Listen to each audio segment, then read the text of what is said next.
Like something that might be absolutely minute to you could be the biggest thing in the world to somebody else. It's all from their perspective. And that's what we don't think about. Like I always tell this story.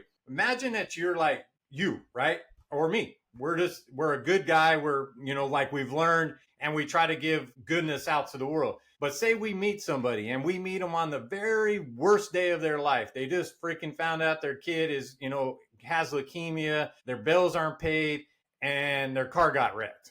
How is that person going to be compared to, say, that same exact person? They just won the lottery, their kid just graduated from high school, so we don't ever know what somebody's going through. All we have in life that we can control is our thoughts and how we respond to things. And the quicker that we can grasp that and use it in every aspect of our life, the easier life is, man. You face battles most never fought, pain, struggle, adversity. But here, we use that as fuel. This is the Battle Harder podcast, where we motivate, educate, and inspire warriors of life, veterans, survivors, leaders. We share stories and strategies to turn pain into progress. Here's your host, Coach Rob. Let's lock in and battle harder.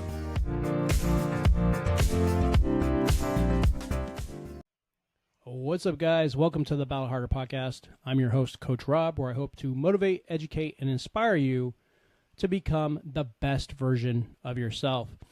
Now, today's episode is one that resonates with me because, as you know, while I highlight a variety of different people, civilians, professionals, mental health professionals, and real stories of people overcoming trauma, I always love talking to my veterans and my veteran communities and highlighting what they've been through, because when we get to do that, we can share our stories, we can share things with our community, and it can help us grow or learn, and it's a really powerful thing. Now, typically, I'll give you a little behind the scenes. When I do my episodes, I usually pre-title them in their generic title, and I don't usually keep the title. But this title resonated with me, and so we're going to keep this title. It's called From Asshole to Awesome.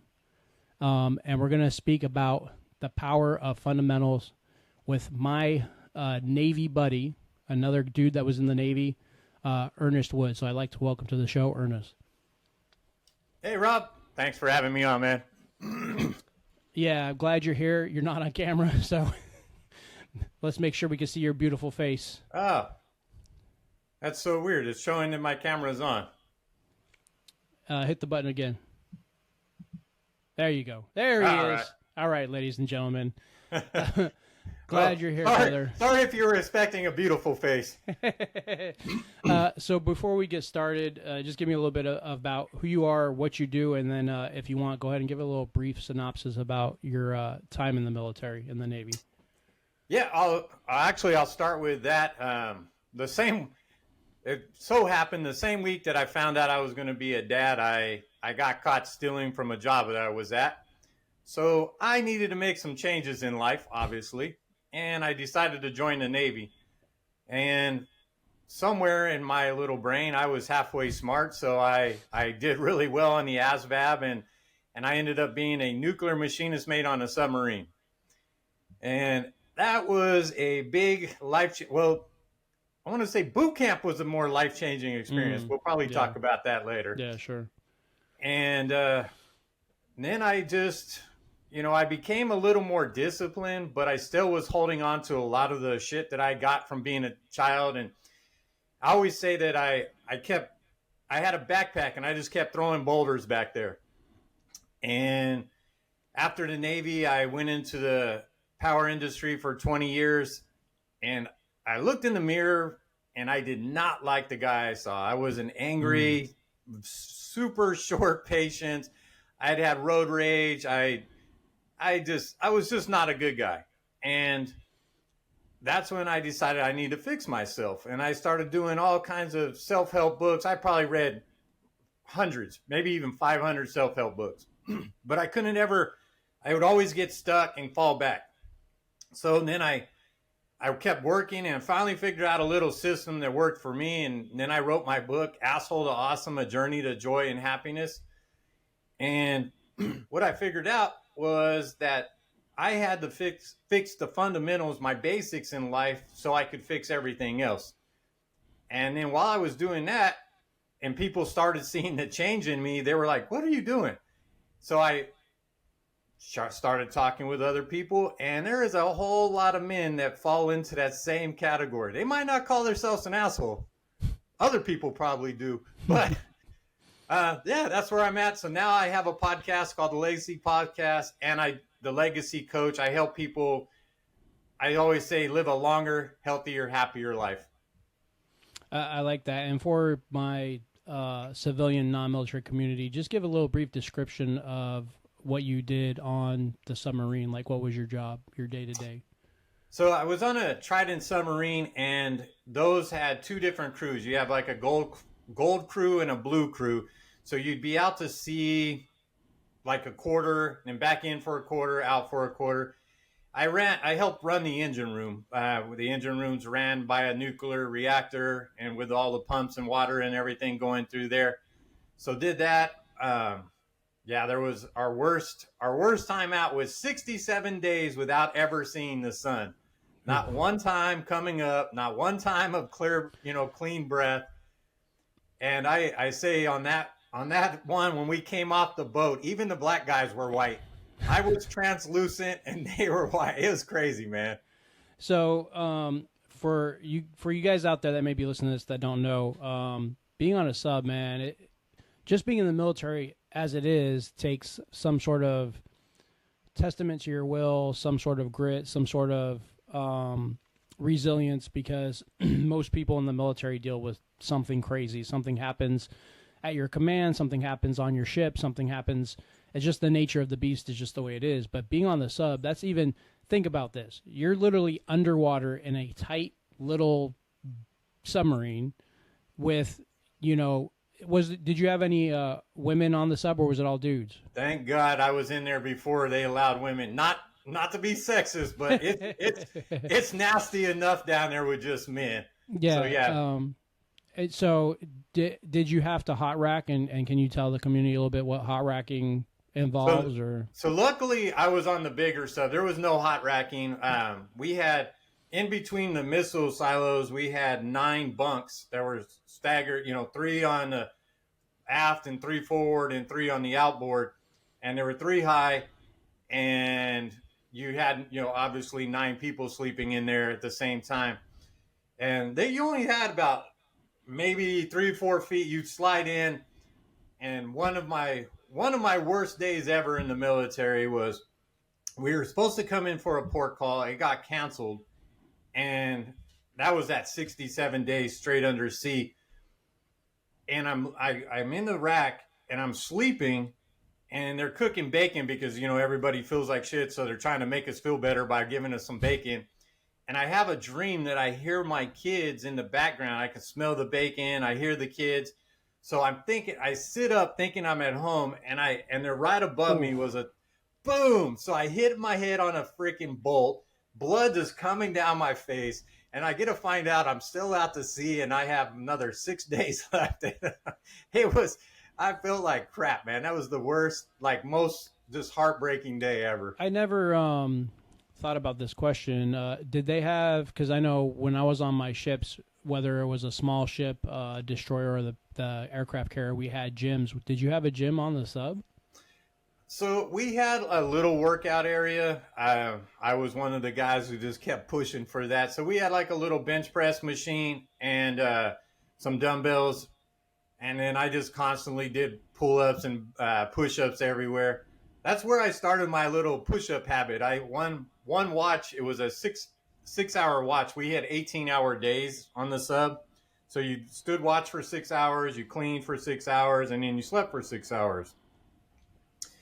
One 6-hour watch, I did 1,242 push-ups. That was like I always set stupid goals, and that was my biggest that I ever got. And so now it's carried on that I was shooting for 100,000 push-ups this year, and I'm at 296 days straight of doing 300 push-ups a day. So wow, it's those little discipline things that we set up, right? Yeah, when I had my gym, so I owned and I think we talked about this. I owned a strength and conditioning gym for 4 years that unfortunately I lost for COVID. But every month I'd have a challenge, so it'd be like a push-up challenge. And what was cool about it, it kept me accountable because no one was beating Coach Rob. I didn't let a single member ever beat me, whether it was pull-ups or push-ups or I would actually measure how heavy we could do squats, deadlifts, bench press, all that stuff, because that when you're trying to be better, you have to see some sort of proof of your work, or how do you know you're getting better, right? So you have to be able to measure that. And I never would let my members beat me in anything. And they used to get pissed about it, but at the same time, it was a beautiful thing keeping me accountable. So were you married during the time when you were on this submarine, or did you have children? Yeah, I was actually married to my first wife for 20 years, and those are where my two boys came. Or my first son, obviously, I was having him right before I went in. He was born about 2 months before I went in the boot camp, and that was a life-changing experience, man. If you haven't had a kid yet, like some of the listeners haven't, if you want something that just automatically changes your mindset and your perspective on life, it's having a kid.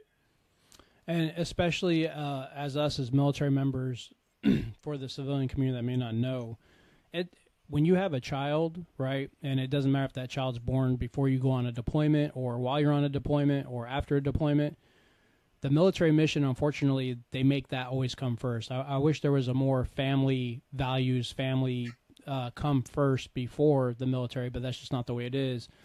And I'm sure, just like me, I remember when I went to Operation Iraqi Freedom, I literally missed every single frickin' holiday, from my kids' birthdays to Christmas to Halloween to Valentine's Day to the anniversary with my first wife.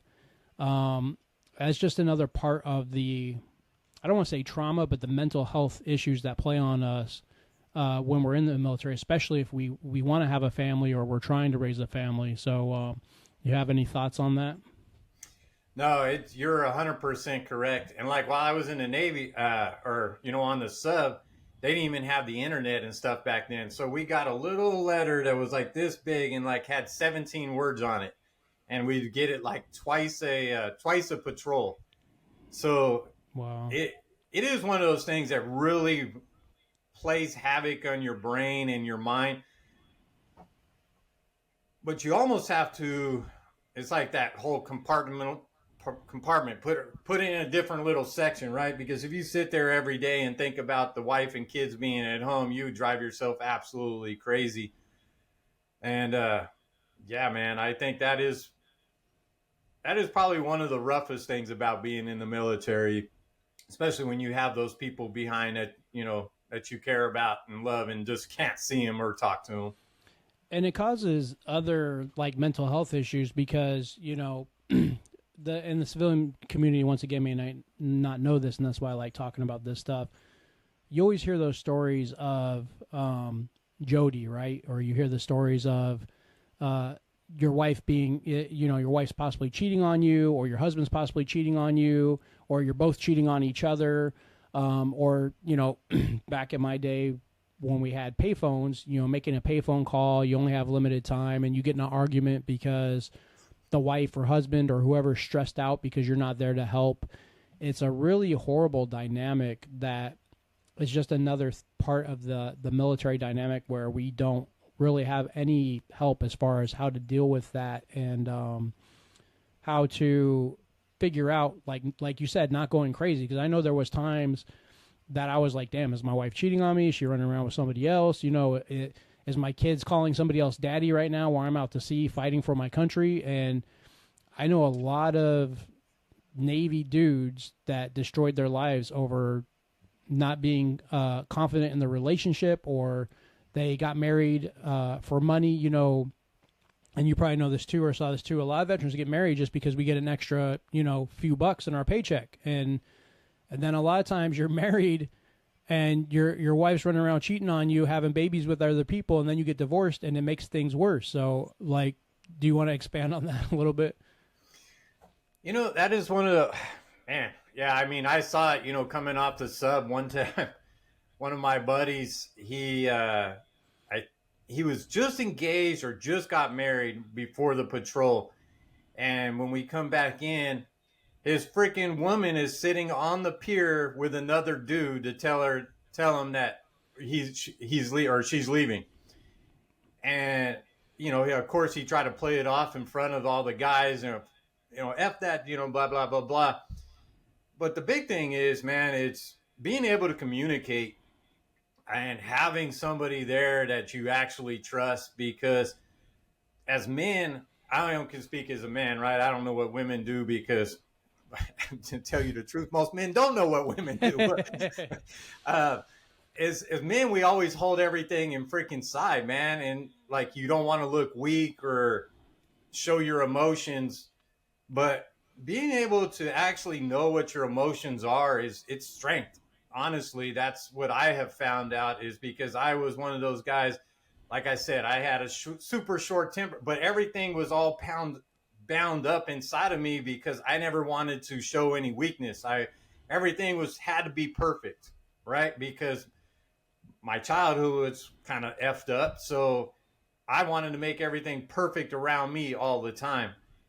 And once it's almost like locking up your system, man. You have to let that stuff out or flow or talk to somebody. And because if you hold it all in, it's never going to get freaking better. And I agree with that 100%. I think for everybody, in most cases, like you said, it's just a matter of time before you implode from the inside out, because you can't control these thoughts, these emotions. And a lot of times as men, we don't even know what's wrong with us, if we have a panic attack or PTSD or mental health issues, because from, your generation and my generation, we weren't taught how to deal with that. My dad comes from a very tough era of men who, whether you feel like it or not, whether you have mental health issues or not, whether you have a missing limb or not, you're going to go to work, you're going to shut your mouth, you're going to do what you have to do, and you're going to come home, and you're just not going to talk about whatever problems you have. And I saw that in my own father, as when he got angry, he wouldn't know how to discuss things. So he would, inadvertently yell at my mom, yell at me. He would throw things. He'd do what I love to call, when I have a bad day, occasionally, and if I do freak out, which luckily that doesn't happen that much anymore, I call it an adult temper tantrum, right? Because you can't control, you don't have that emotional regulation to control your temper, so you yell, you scream.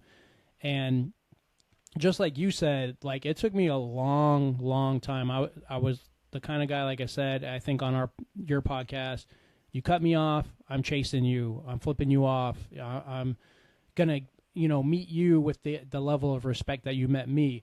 If you don't hold the door, open for me, or I hold the door open for you, and you don't say thank you, I'm gonna like get in your face and be like, really? Like, you can't say, like, just a very horrible like, I was an asshole. Like, just like you said, I was an asshole, and I didn't like operating that way. I didn't like being in this deep, dark place. And it took a lot for me as well to get out of it. And I think as men, we have a duty to help, other men, especially. I like to help whoever I can, but definitely in the men's department, so to speak, to get our brothers out of that way of thinking negative and those negative thought patterns. And with that being said, so what essentially happened in your life that you got to the breaking point where, like, you're looking in the mirror, you don't know who you are, you don't like who you are, and you knew you had to change? Like, what led up to that moment? So most of the time I was all, like, I just had that weird feeling inside, right? Like, I knew I was doing some things well, like I was always like in great physical shape, but I knew like my mental, like, I was just off. And freaking out, like, while you're driving and somebody happens to cut you off and you lose your shit and you give everything away to that person. It's just like, man, why am I doing this? And so I was listening to Brian Tracy. I always tell this story. I was listening to Brian Tracy, and it was a book about, not giving away our emotions. The only thing that we can actually control in our life is our thoughts and how we respond to stuff, right? Not react, respond. And I was just one big reaction. Everything got a reaction. And everything I did it to get a reaction. And that's what I figured out. I was just looking for reactions. But so I cut off, or some dude cut me off on the freeway the same time I was listening to that book. And I absolutely lost my shit. Like, I was going crazy, dude. I mean, we cut off so many cars, and I'm flipping them off, and I'm telling them, and doing all kinds of stuff. But when I get next to him, I looked in the back seat, and he had a little kid in his car. And I was just like, that was the biggest kick in the nuts, because I did stupid crap like that with my kids in the car. And, like, you think about it, like, between the two of us, we could have hurt a whole lot of people, and we put our own kids in danger. And like I said earlier, you know, being a father is should be a total different change of mindset. And then another time I was at work, after I still was trying to fix my shit, and I was at work, and then somebody compared me to a guy that nobody wanted to be compared to. Oh, and dang. Between those two incidents, like, I was like, I am fixing my stuff, man. I have to. Like, there's no way out. I got to fix it. And so I just went to work, man. And what I figured out is everything comes back to my 5 fundamentals. And I think you talk a lot about it too, and one of them is being, you know, physical health, because your physiology drives your psychology. And I think that's what hurts us the most in the military, is because, yeah, we might be okay physical, you know, like being able to run or push-ups and shit like that, but we lack sleep. Most of us lack hydration. None of us know how to breathe. And then our nutrition is crap because we're eating the boat shit that's absolutely crappy food that, you know, our government's pumped with all kinds of extra chemical crap. Yeah, so once again, you know, for my civilians that may be listening to this, I always would like to paint you a picture of exactly what it's like to be in the military or a veteran, because it's not easy. It's not all sunshine and rainbows, and you have to understand that when you're out to sea or on deployment for long periods of time, the food has to be preserved, right? And the only way to preserve food is to put massive amount of chemicals in it, right? And the funny thing, like, I was thinking about, and I think I talked about this on one of my last episodes that I did by myself. When you get in the military, they give you a class on, literally, you go to boot camp, they teach you how to brush your teeth. They teach you how to wash yourself, right? Like, you would be amazed. You would think that there's people in this world that don't know how to take care of themselves hygienically, but there is, and they give you classes on this. So anything that happens to us in the military happens because somebody was a dumbass and they did it, right? So obviously there was people in the military that wasn't taking care of themselves, so the military, the Navy goes, oh, well, we need to have a class to tell people how to brush their teeth. But they don't give us a class on proper nutrition. They don't give us a class on what happens when we get out of the military. They don't put us, they don't give us a class on trauma, on mental health issues, on family life.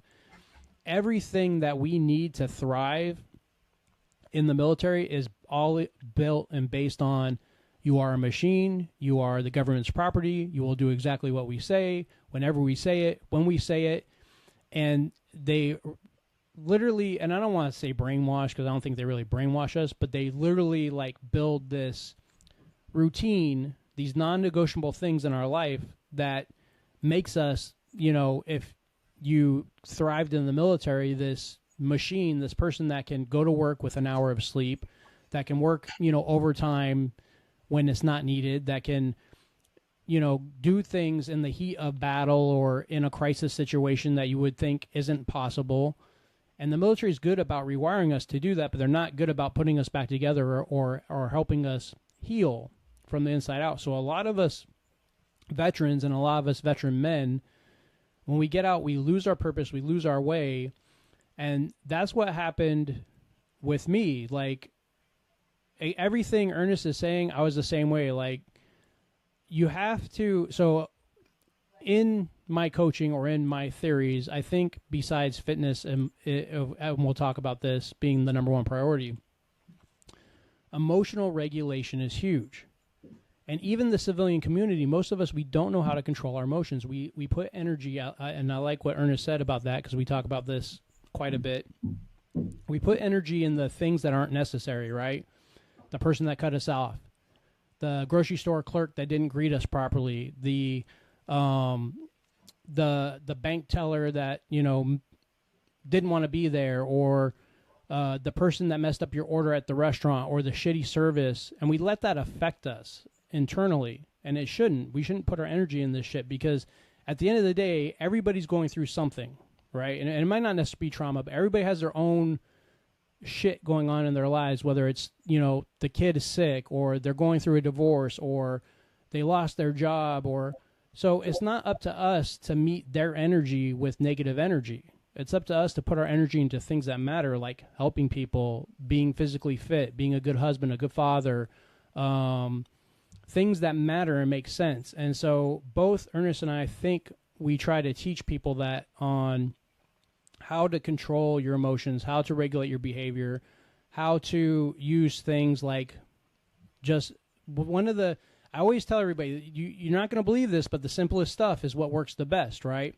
And I don't know about you, Ernest, but like for me, and it took me a while to have to do this, but somebody would cut me off, and instead of like just, you mother effer, I'm going to effing kill you, like I'd have to stop and say, look, is this really affecting my day? I'd have to start thinking logically, right, about this person cut me off. What is it doing to me? Did I get in an accident? No. Did it scare the shit out of me? Probably. But am I okay? Yes. Am I still heading to the destination I was going to in the first place? Yes. Did it hinder my time getting there? No. So why am I angry? Would you like to expand on that a little bit? Yeah, like what I learned, my little trick is, I just take a kind of a deep breath through the nose, and then I think, does it really matter? And it's just like you, right? Everybody has their own little tricks and switches and stuff like that. But I was the same way. It's so funny because when we were chatting, man, there's a whole lot of similarities. Yeah. And we went through different traumas or, you know, struggles, right? But that's the same thing with everybody in their whole life. Like something that might be absolutely minute to you could be the biggest thing in the world to somebody else. It's all from their perspective. And that's what we don't think about. Like I always tell this story. Imagine that you're like you, right? Or me. We're a good guy. We're, you know, like we've learned, and we try to give goodness out to the world. But say we meet somebody and we meet them on the very worst day of their life. They just freaking found out their kid is, you know, has leukemia, their bills aren't paid, and their car got wrecked. How is that person going to be compared to, say, that same exact person? They just won the lottery, their kid just graduated from high school, and so we don't ever know what somebody's going through. All we have in life that we can control is our thoughts and how we respond to things. And the quicker that we can grasp that and use it in every aspect of our life, the easier life is, man. And that was one of the hardest things for me, is just being able to take that extra second, take that breath, and like, does it really freaking matter? Even like sometimes with the wife, right? Because a lot of these guys they know the wives they go here, they go there, they freaking yell at you for no reason. Not every one of them, but, you know, a lot of them. And you're like, holy shit, that was 2 years ago. Why are you still mad about that, right? And instead of being all pissed off and, hey, screw you, you know, like what I've learned is like you just kind of take that breath and you go, in a sincere way, hey, did that help you out? Did that make you feel better? You know, like I can tell you're a little stressed. Is that okay? Are we good now? And like actually doing that instead of being all, you know what, F you, you know, take this. It makes it so much easier, dude. I rarely get in fights now because I don't allow myself to get in fights. And I like that. And I think when we're dealing with our loved ones or people or coworkers or whatever, you don't want to try to match them at the same energy that they're at, right? So if they're high strung and they're yelling and screaming, what is yelling and screaming back at them going to do? Absolutely nothing. And like you said, you never know, even with our wives or our partners or significant others. Sometimes my wife goes to school, my wife's a teacher, she goes to school, she'll have a very stressful, bad day. Maybe, Johnny's cussing her out and another kid's throwing a marker at her and another kid's not, paying attention to her lesson. And she gets overwhelmed. And sometimes even myself, I have to forget, maybe I had a mental, break or a bad day, and I'm sitting here downloading all this stuff onto her, right, through text, like, man, life sucks, I've had a bad day.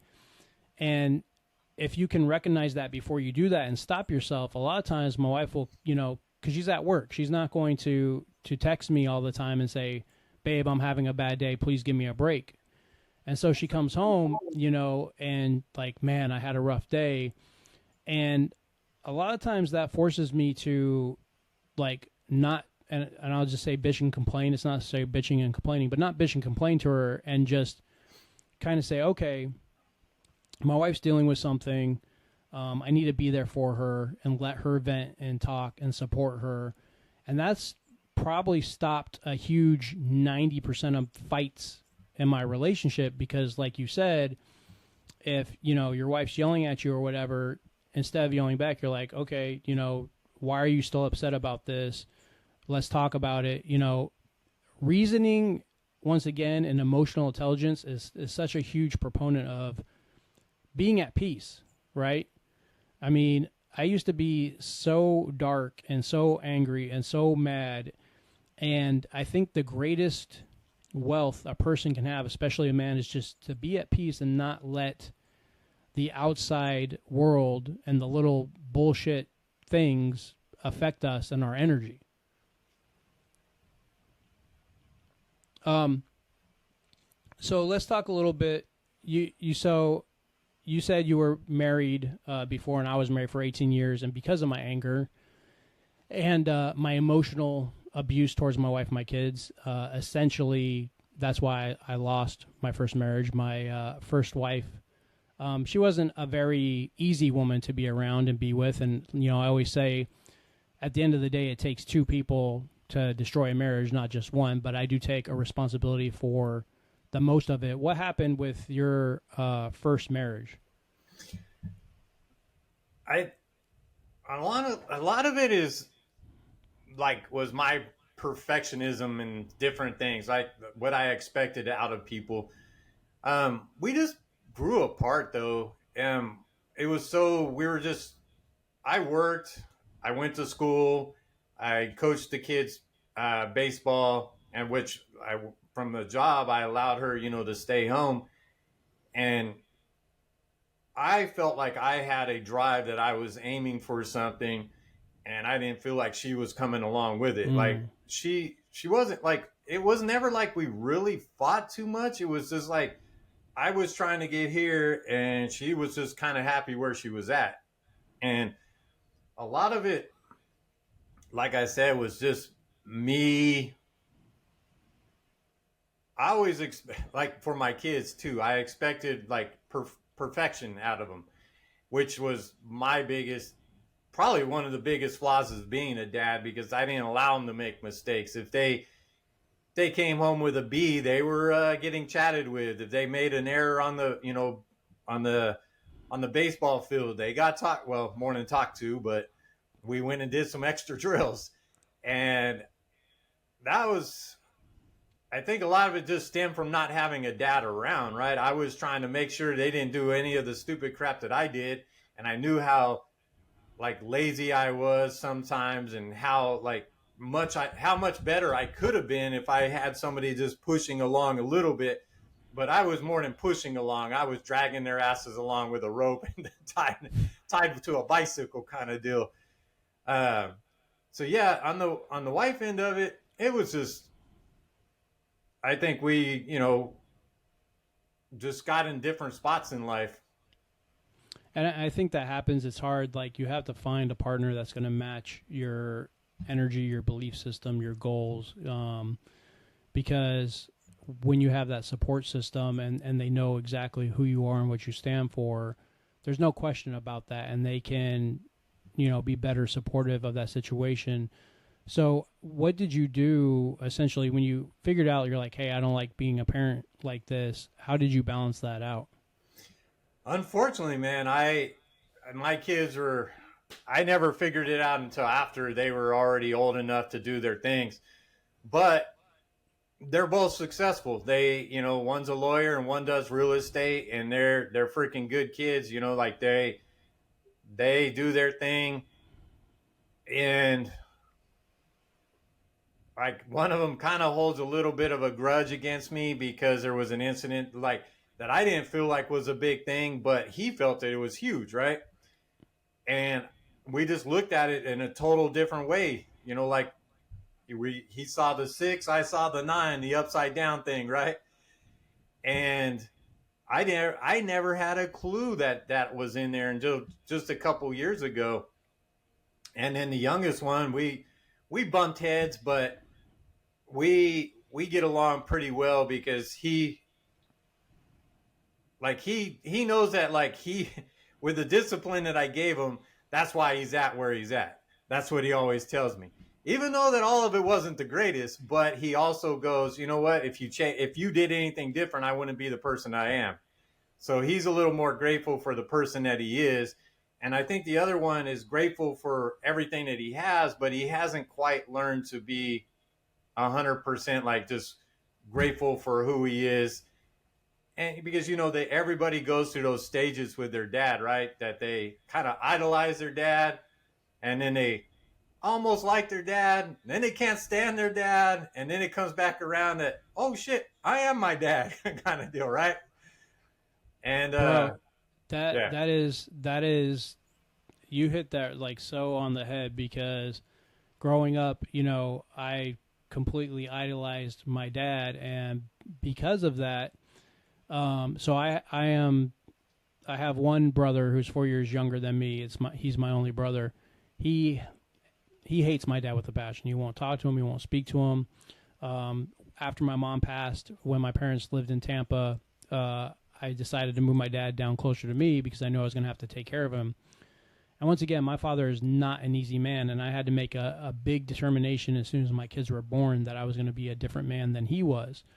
But I idolized my dad, and then I still take care of him. I still help him whenever he needs. If he calls me, I'll be there because I feel like as the firstborn son and as the only person that actually gives a shit about him, that it's my duty to take care of him and be there for him. But I've had to set boundaries with my dad here recently because I started to realize as we both got older, I started to feel like he didn't care about me. Like everything was one way. And it's kind of weird because as a child, even as an adult, when you need your parents, you expect them like, hey, I don't know what to do about this, whether it's finances, divorce, relationships, whatever. And you expect your parent to give you good advice because they've been on the earth longer than you, they're wiser than you, they dealt with more shit than you. And for me, in my own relationship with my father, I'd be like, Dad, I'm really going through this struggle right now. And instead of saying, like, it's okay, son, and this is how you get through it, and, keep the faith or keep grinding, my dad's like a one-upper. He goes, oh, I've been through this too, and things got worse for me too. And I'm like, you're my father. I'm asking you for advice. So I had to decide at my age with my kids that I wasn't going to do that. And kind of like you, I wasn't like big on their performance per se, but I was big on discipline. If they didn't clean the room, I would literally take all my son's shit out of his room and be like, okay, here's your bed. You're in prison now.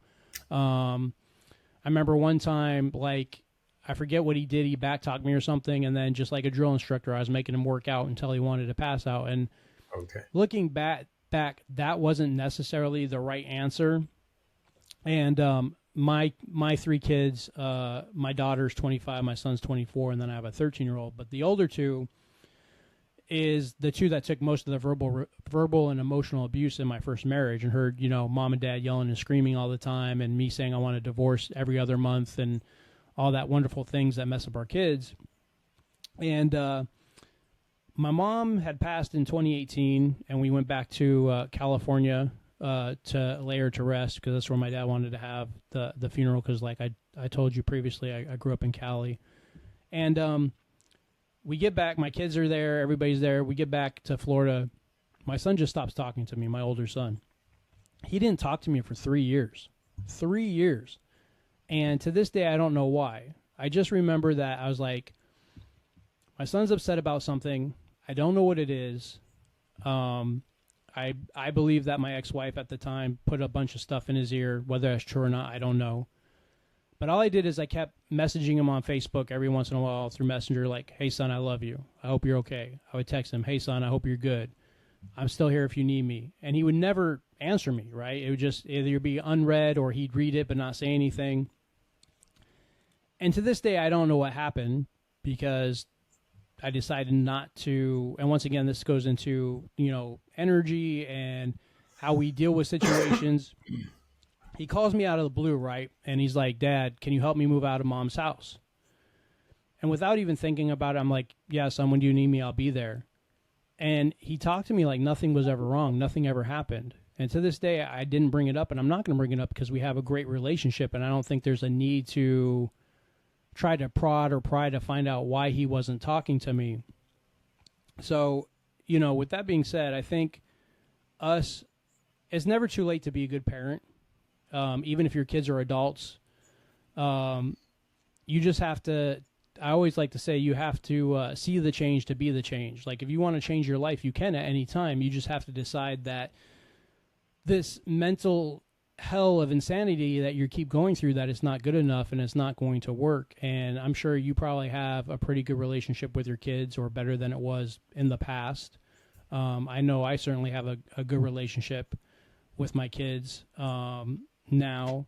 So, for the community listening to this, if you're a mother, if you're a parent at all, even if you're a grandparent and you don't like the way your relationship is going, change it. Just change it. My dad never, until the only time I ever saw my dad cry or tell me he loved me is the day I decided to join the Navy.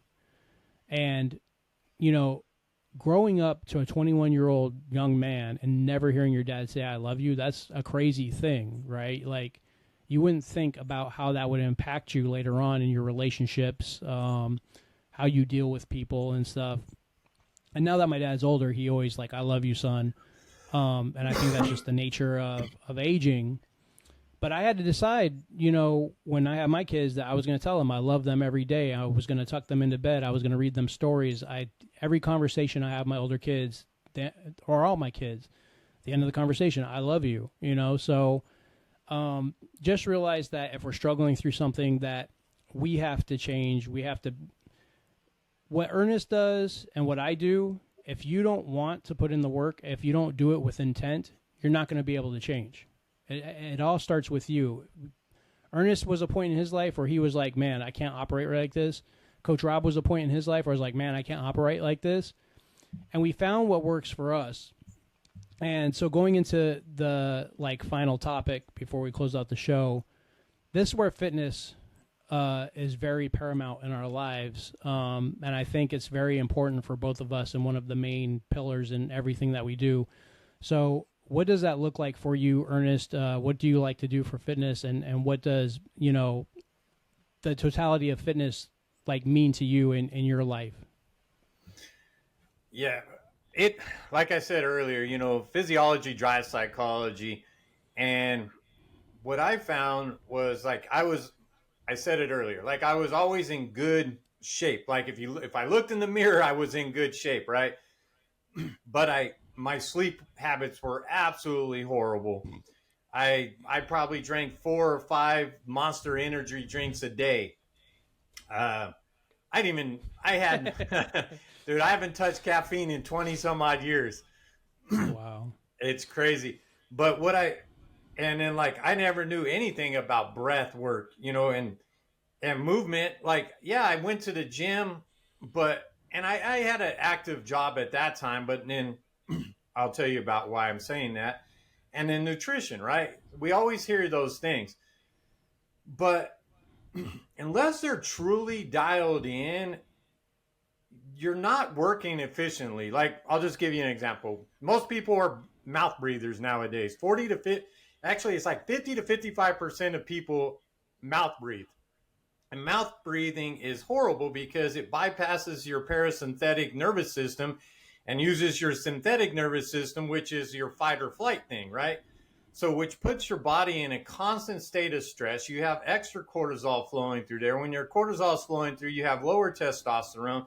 And then obviously you have less sleep. So, that's just breath, right? So, just fixing the breath can fix all that shit. And if your breath isn't right, then how's everything else working? And then here's another little thing about breath. By breathing through your mouth, you deplete 40% more of your hydration quicker. So you're actually dehydrating yourself by breathing through your mouth. Most people don't even drink enough water in the first place, right? To even another stat, 50% of people are living in a constant state of dehydration. Our water sucks in the first place. They put extra fluoride and all the extra bullshit in there. So what I've learned is get a good filter of water, add a little bit of sea salt, like a Celtic sea salt, a Baja Gold salt, something like that, electrolyte, super clean, and you'll be amazed of how much more efficient your body works when it's hydrated. All of a sudden you're able to focus, and when you're able to focus and like you feel better, and then wow, you're breathing better, and now your hydration is better, everything starts to work better. So now you can move better because you're not lazy, you're not lethargic, your body's actually working. So then you start moving, right? So now you have your movement involved, and you have to walk at least 5,600 steps. You should, like, every half hour get up and do a little something. Stop sitting for more than an hour straight. There's proven step about 5,600 steps. There's a hormone drops that our bodies get. The average American doesn't even get 5,000 steps, so they're not even getting the good hormone drop that we're supposed to have. So now you keep piling on those little things. And now you move it over to nutrition, and you look at the shit that people eat today. Most people drive to the fast food place because they're super busy. They're super stressed out. They don't know what the hell they're doing. And instead of drinking water, they go and buy a soda. They buy, maybe even they're being healthy and buy a shitty juice fruit, a fruit juice, which is absolutely horrible for yourself. And and then at the end of it, your sleep is jacked up. Your sleep is jacked up because everything else down the road is messed up and your body's not operating right. So that was what I found. Like, sorry if I went too fast through there, but it gives you good. The way those all intertwine with each other, you just start fixing those. And while you're fixing those, then you're able to fix other stuff. And that's what I found. Like, I removed caffeine from my life. I haven't touched caffeine in 20 some odd years. I integrated breathing. I do Wim Hof breathing every single morning. I do another little 4 or 5 breaths throughout the day. And like right before I go to bed, I do about a 5-minute to 6-minute calm down breathing thing, which helps my sleep. My hydration, that's all I drink is basically water with a little sea salt or electrolytes. And my body has never, I'm at 51, and my body has probably never felt better than it's ever felt. I can, like I said, I can probably whip out 140 to 150 straight push-ups, without stopping. And I'll tell you, even at my strongest, I wasn't able to do some of that stuff. And all of it was just fixing those fundamentals. And then once those things were fixed and my brain was clear and I wasn't pissed off because I wasn't sleeping, I wasn't, irritable because I just felt like shit, I was able to bring in gratitude, forgiveness, and empathy. And that's kind of what I start with the mental side of it. And so for the people listening to this is what I want you to hear, is that when you want to change, it's a complete holistic approach, right? You can't just pick one thing. Well, I'm just going to go be in shape. Well, if you try to work out without proper sleep, without proper nutrition, without proper hydration, you're going to set yourself up for failure and potentially even cause some sort of injury or something where you're going to have to go to the doctor or hospital. You have to look at everything. And I was thinking about this today. When we're in the military and we go on a field exercise or a deployment, or there's some sort of maneuvers or something we're doing, there's always what's called an after action report, right? And that after action report, that's what is like a roundtable discussion on what went right, what went wrong, what can we change, how do we get better. You have to have an after action report on your life. Now, this can be once a month, this can be every 6 months, this can be once a year, but you have to look at the totality of circumstances with what you're trying to accomplish. And once again, everything that I teach and preach is having some sort of measurable goal, whether you see it on paper, or you see it on a whiteboard, or on your computer, or on your phone, something that is obtainable and realistic so you can stack those wins and you can start building things better. And when I work with a client, and when I say my business is fitness, mindset, discipline, fitness includes everything. It includes your nutrition, what we put in our mouth, your hydration. I love what, Ernest, you said about the electrolytes. I like Element. It's more, it's like I call it healthier Gatorade. It doesn't have the sugar in it. It has a light taste as far as like depending on what flavor you get. But it's really geared to keep you hydrated. I mean, hell, I have my ginormous jug here that I have every day that I take with me to the gym, and I try to finish it throughout the day. I try to literally get that gallon of water in a day.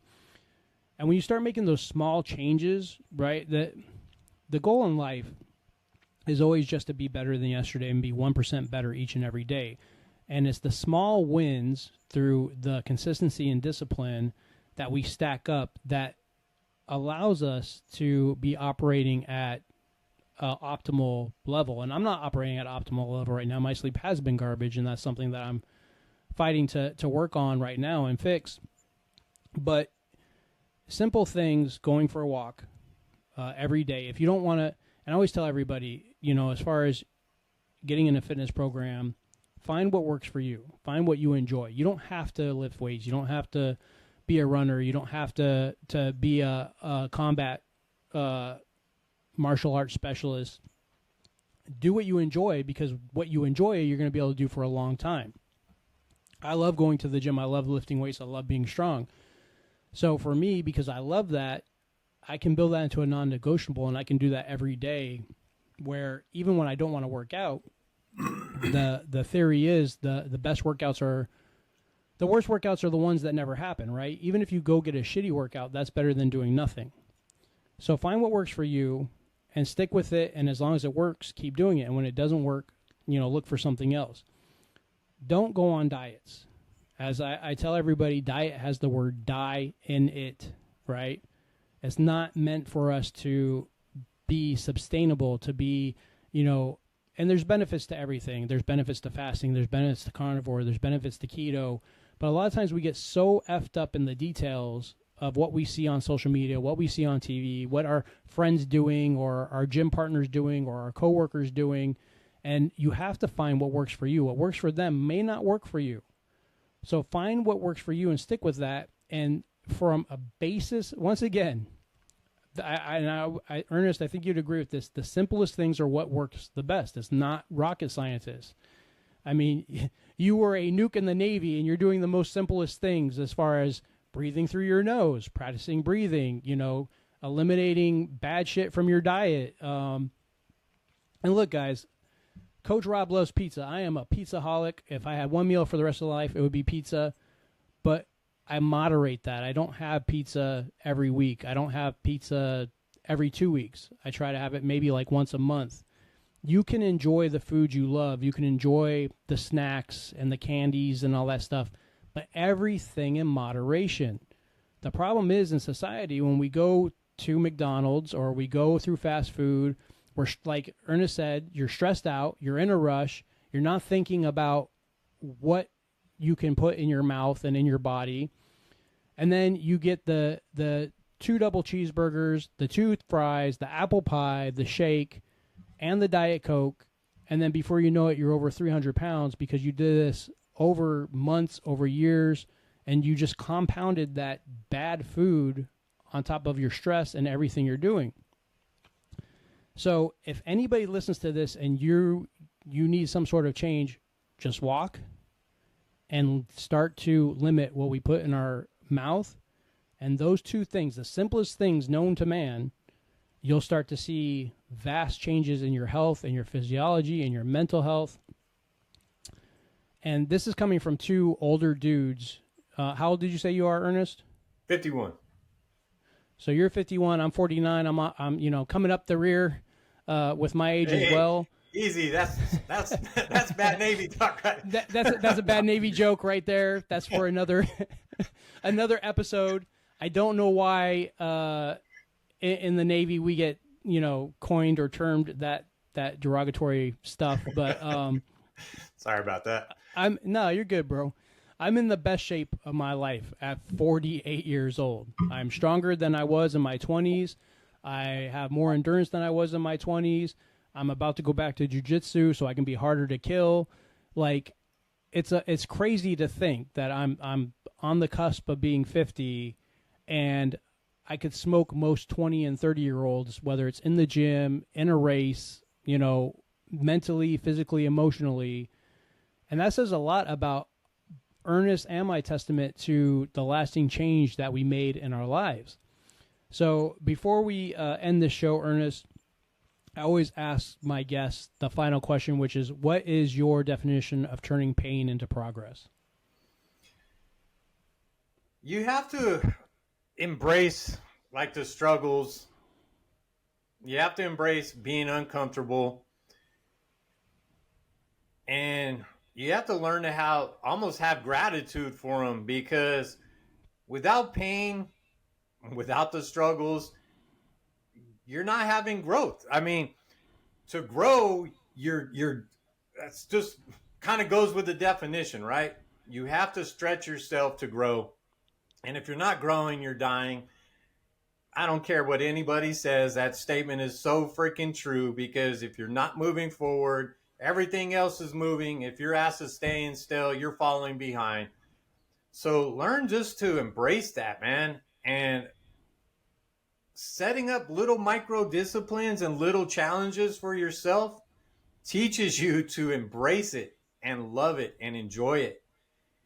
And at the end of the day, man, Coach Rob said, 1% better every freaking day. At the end of a year, into 2 years, 3 years, you'll be amazed at how much shit you can actually accomplish.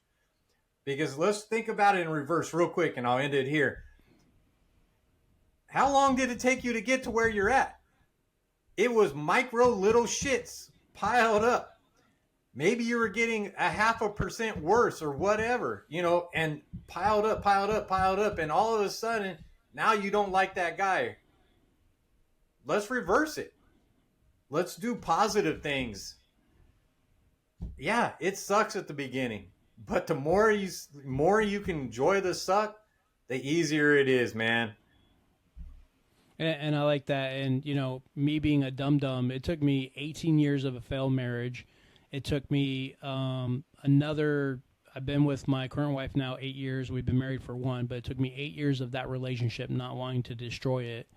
So you're talking over 20 years for me to realize, man, I can't keep, operating. That's 20 years is a long time to do the same thing over and over and over again.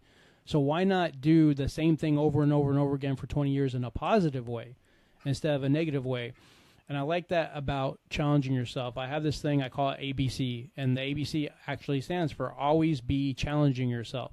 So that, if you guys go back to one of my episodes, there was an event called the Taji 100. The Taji 100 was a veteran nonprofit event, and the money that you paid to do this event, if you wanted the medal and their prize package of a shirt and all that stuff, it went to charity. It helped veteran organizations, and you had to run 100 miles within a month.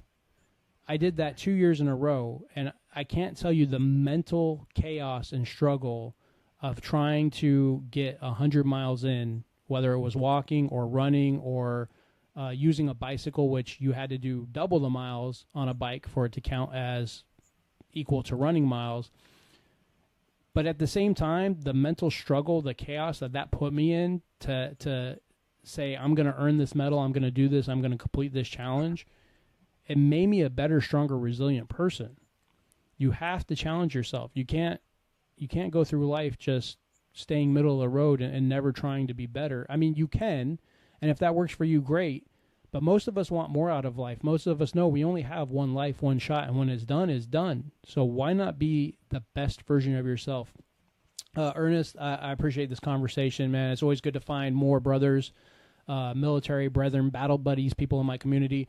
Where can they find you and link up with you if they'd like to learn more about what you do, and give a little description about your podcast and where that's located at? Right now, my podcast is only on YouTube. It's called The Legacy Podcast with Ernest Wood. Coach Rob is going to be on there pretty soon. I have a website, ernestwood.com. You can actually schedule a call, and you can get a free digital copy of the book. Yeah, those are the two spots. I'm on Facebook and TikTok, stuff like that. But those are the two easiest spots to find me. And look forward to chatting with anybody. You know, sometimes I might not be the right person for you. Maybe Coach Rob is. Maybe Coach Rob is too hardcore, and maybe I'm the right person. So just reach out, though, man. And it's a lot easier than you think it is to make the changes that are lasting and have a happier life, man. And guys, stay tuned for more from Ernest and I. We're both kind of on the same wavelength, and I believe in the power of networking. And I have this big, I always call it a BFG, big frickin' goal, where I want to have my own seminar or conferences to help people. And if I have speakers or I get the opportunity to do that, Ernest, you definitely will be on my list of people to accompany with something like that. And I'm sure me and you might do a couple other episodes talking about different things on each other's podcast. So, guys, all Ernest stuff will be in the show notes. Final thoughts. We're both Navy veterans. We both went through different struggles, but we both decided that enough was enough and there had to be a change. And if you're listening to this episode and you resonate with Ernest, reach out to him, book a call with him, or if you reach out to me, the same thing. Like, comment, subscribe to the channel. Check out Ernest's podcast. Everything will be in the show notes so you connect with them. And as I like to say, turn your pain to progress and always be fit for battle. Thanks, Ernest. Hey. You've just heard another battle-tested conversation.